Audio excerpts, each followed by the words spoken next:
Olá, sou o professor Gerry Borges, estou falando diretamente da Universidade Federal de Lavras para conversar com vocês hoje sobre a estrutura do gameta masculino, o espermatozoide.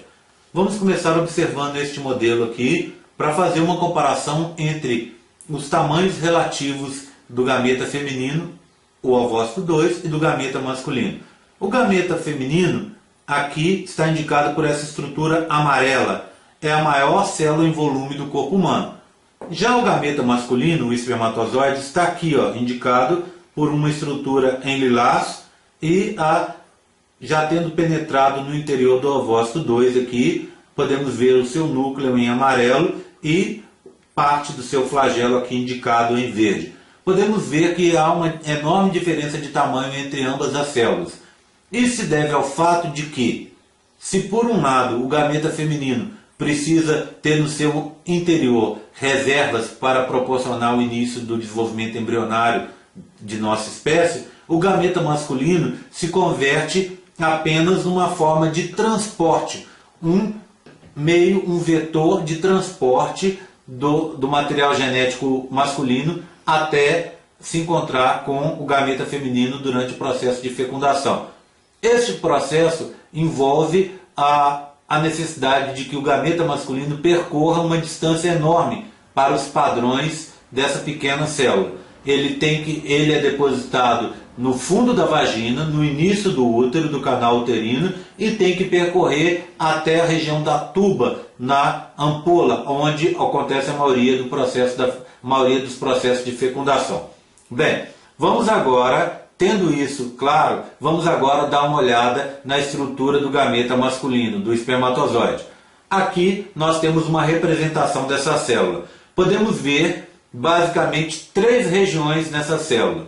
Essa região da cauda, onde está presente o flagelo e que equivale a cerca de 90% do tamanho da célula. Essa região intermediária, onde estão presentes essas estruturas indicadas em vermelho, que são mitocôndrias em arranjo helicoidal. As mitocôndrias localizadas aqui servem para principalmente dar energia para o batimento flagelar. E aqui temos a cabeça do espermatozoide. Na cabeça do espermatozoide temos uma pobreza em organelas, destacando-se essa organela aqui em azul, que é um par de centríolos, denominado corpúsculo basal. Desse corpúsculo basal vão se irradiar para o interior do flagelo os microtúbulos, que vão formar a estrutura do batimento flagelar. Lembrando que o flagelo aqui ele é formado por pares de microtúbulos. 9 pares periféricos tendo um par central. Eles são formados a partir do corpúsculo basal que eu acabei de indicar. Podemos ver também na região da cabeça do espermatozoide essa estrutura esverdeada. Essa estrutura esverdeada é o núcleo dessa célula. Ela é formada por... dentro dela nós temos a presença de 23 cromossomos, ou seja, essa célula é uma célula haploide, tendo um representante de cada par de cromossomos. Esses cromossomos estão muito condensados. Para isso, as estonas, aquelas proteínas de caráter básico que acompanham o DNA que tem um caráter ácido, elas são eliminadas. E no lugar delas são colocadas outras proteínas, denominadas protaminas. Essas protaminas têm uma estrutura mais simples, também um caráter básico e uma função estabilizadora, similar à das estonas. Contudo, tem que ser lembrado que as protaminas não permitem a leitura gênica.